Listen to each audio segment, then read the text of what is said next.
Welcome to On This Day in Tudor History with me, Claire Ridgway. Now today I'm taking you back to the reign of Queen Elizabeth I. For on this day in Tudor history, the 15th of June 1559, William Summer or Somers, court fool to Henry VIII, Edward VI and Mary I, died in Shoreditch, London. Nothing is known of Somers' early life, but it appears that he started serving as King Henry VIII's fool from around June 1535. Just a month later, he got into trouble with the king. Eustace Chapuis, the imperial ambassador, recorded that Henry VIII was so angry with Summer that he nearly killed him.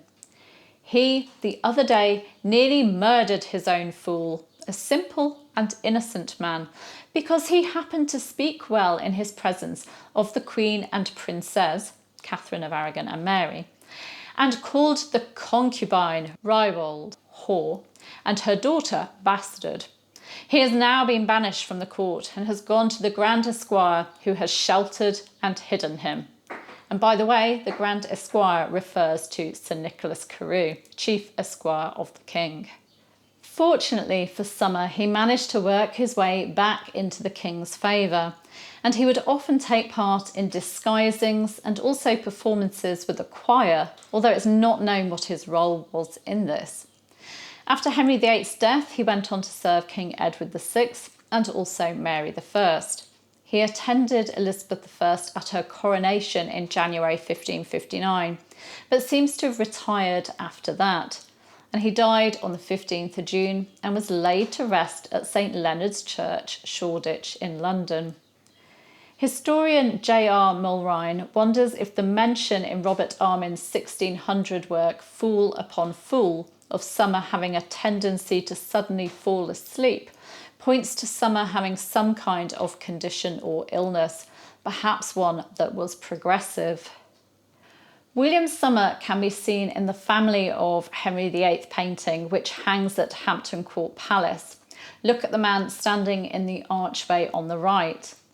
The woman shown in the archway on the left is Jane the Fool. So let me tell you a little bit more about Jane, and this is based on an article that I wrote for the Anne Boleyn files. Jane was what John Southworth, in his book Fools and Jesters at the English Court, refers to as an innocence, or natural fools. They weren't professional entertainers, they were people with intellectual disabilities or mental illness.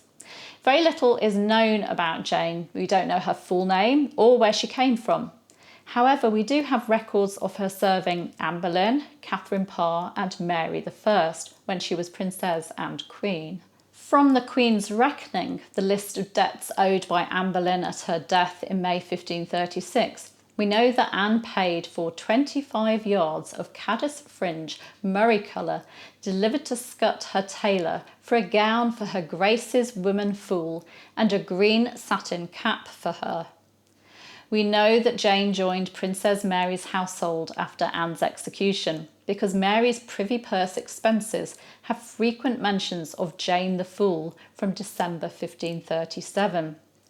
Payments include stabling for her horse and also for hose and shoes for her in December 1537, fabric and gowns for her in 1538, shoes and clothing for her in 1542, and several payments to a barber in 1543 and 1544 for Jane's head to be shaved, needles for needlework, a payment for laundering her clothes, an item for Jane the Fool for the time of her sickness in July 1543, and cloth for sheets for Jane in September 1543. John Southworth points out that the regular shaving of Jane's head in 1543 and 1544 points to Jane having some kind of bodily ailment at this time. But Susanna Lipscomb writes that fools often had shaven heads and that this may have echoed the tonsure of the religious, although Lipscomb is probably referring only to male fools here.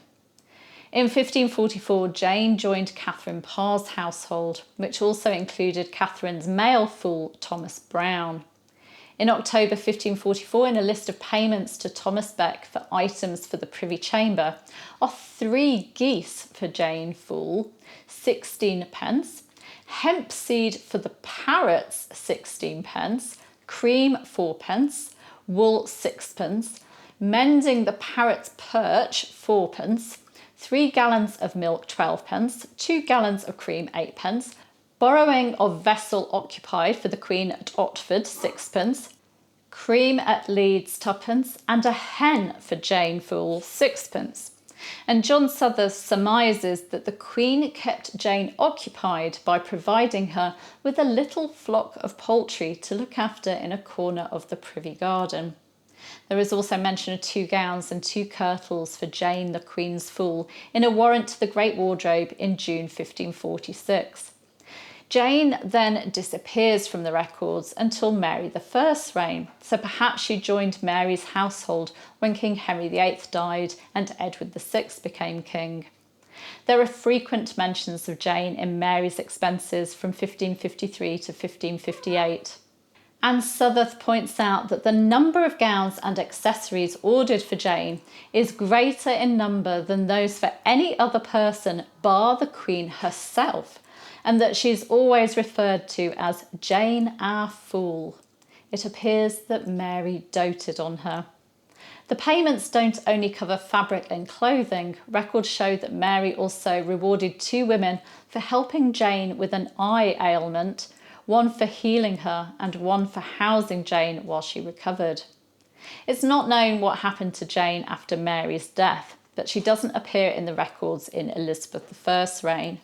Perhaps she joined the household of one of Mary's former attendants, or perhaps she died soon after her mistress. We just don't know. What we do know is that she was well looked after at court for over 2 decades, and I hope that she ended her days being just as well looked after. So there you go, 2 court fools who were well looked after by the people they served. And you may be interested in reading about the All the King's Fools project, which was based on the research of historian Susanna Lipscomb, and which was a performance performed at Hampton Court Palace in 2011. A company of actors with learning difficulties, the Misfits, wrote and performed it with the help of jester and director Pete Cooper of Foolscap Productions. I'll give you a link to find out more about that. Also on this day in Tudor history, the 15th of June 1536, Mary, daughter of Henry VIII and Catherine of Aragon, was bullied and threatened by members of her father's council. You can find out more in last year's video, which I'll give you a link to in the description. Thank you for joining me. You can subscribe by clicking right about there. You can hit the bell to be notified as these videos go live, and you can give me a like and leave me a comment. I'll be back tomorrow and I'll see you then. Take care. Bye bye.